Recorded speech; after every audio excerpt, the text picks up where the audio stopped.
Timoteo 6:6-10. Ang kabanalan na may kasiyahan ay malaking pakinabang. Sapagkat wala tayong dinalang anuman sa sanlibutan, at wala rin naman tayong mailalabas na anuman. Ngunit kung tayo'y may pagkain at damit, masiyahan na tayo sa mga ito. Ngunit ang mga nagnanais yumaman ay nahuhulog sa tukso, at nabibitag sa maraming hangal at nakapipinsalang pagnanasa, na siyang naglulubog sa mga tao sa pagkawasa at kapahamakan.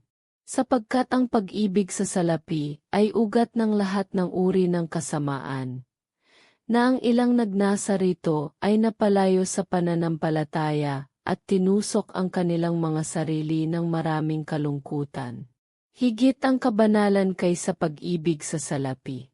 Ang pag-ibig sa salapi ay patunay ng pagiging makasarili.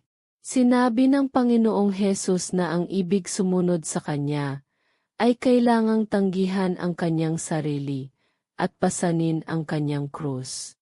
Hindi lamang pinababaik ang sarili. Ito ay kailangang mamatay upang si Kristo ang siyang mamuhay sa atin.